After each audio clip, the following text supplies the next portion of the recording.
At 26, Daniel's world was defined by a single number on a screen: $3,412.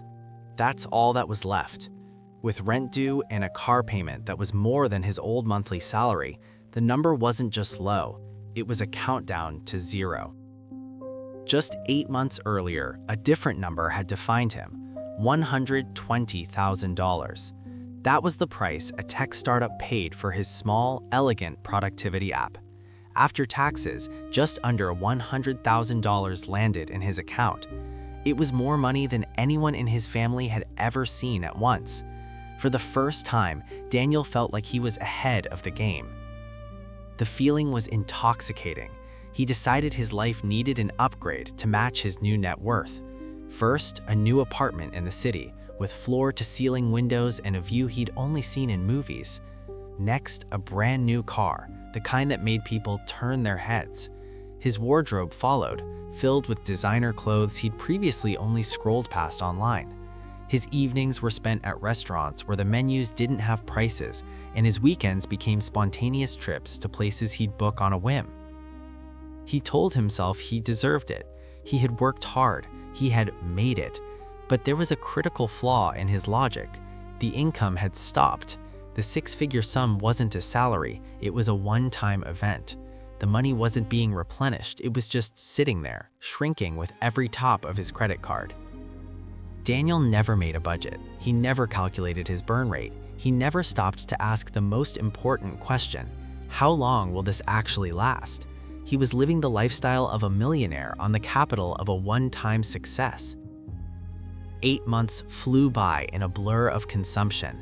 Then one Tuesday morning, a notification for his upcoming car payment prompted him to check his balance. He opened his banking app, his thumb hovering over the screen. The number that stared back was a shock to his system: $3,412. Panic set in. Rent was due in 2 weeks. The car payment was a killer. His credit cards were nearly maxed out. The city view from his expensive apartment suddenly felt like it was mocking him. That was the moment the fantasy shattered. He hadn't become rich, he had simply liquidated his future for a few months of luxury. The mistake wasn't spending the money, it was confusing a one-time payout with a permanent stream of income. He had built a lifestyle on a foundation of sand. Years later, Daniel would reflect on this period with a painful clarity. In his own words, "I upgraded my lifestyle before I upgraded my thinking." The recovery was slow and humbling. It took him 3 long years.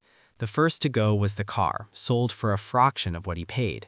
He packed up the designer apartment, moving back to a smaller, more manageable place that reminded him of where he started.